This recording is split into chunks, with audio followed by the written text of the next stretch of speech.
నమస్తే, welcome to #you. నేను మీ Rajesh. Operation Kagar పేరిట మావోయిస్టులను కేంద్రం ఏరివేస్తోంది.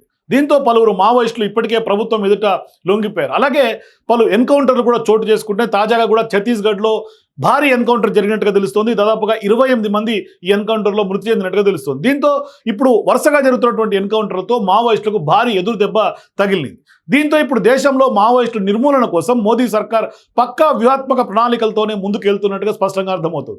అందులో భాగంగా ఆపరేషన్ కగార్ను చేపట్టింది. దీంతో వరుస ఎన్కౌంటర్లు చోటు చేసుకుంటున్నాయి. మరోవైపు మావోయిస్టులు కూడా తమ ఉనికిని కోల్పోయే పరిస్థితి ఏర్పడుతున్నటువంటి పరిస్థితులు నెలకొన్నాయి. అలాగే భారత్ బచావో సంస్థ ఇట్లాంటి పరిస్థితుల్లో కొంత స్పందిస్తూ ఉంది.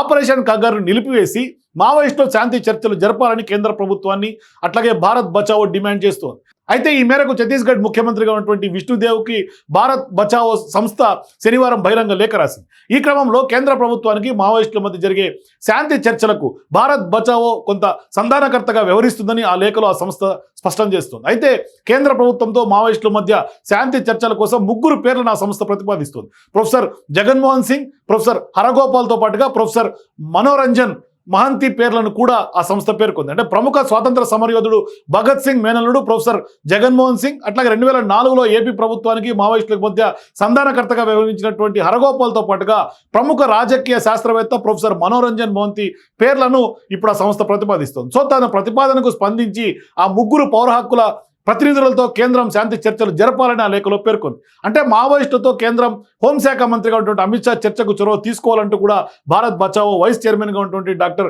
గోపీనాథ్ ఈ సందర్భంగా విజ్ఞప్తి చేస్తున్నారు. ఈ సంస్థ ఆర్గనైజింగ్ సెక్రటరీగా గాదే ఇన్నయ్య, నేషనల్ కౌన్సిల్ సభ్యులుగా ఉన్నటువంటి కొంత బంజారా రమేష్ బాబులు కూడా ఉన్నారు. సో ఇప్పుడు 2026 మార్చి నెల ఆఖరిలో దేశంలో మావోయిస్టులు ఉండకూడదన్న లక్ష్యంతో కేంద్ర ప్రభుత్వం నిర్దేశించుకుంది.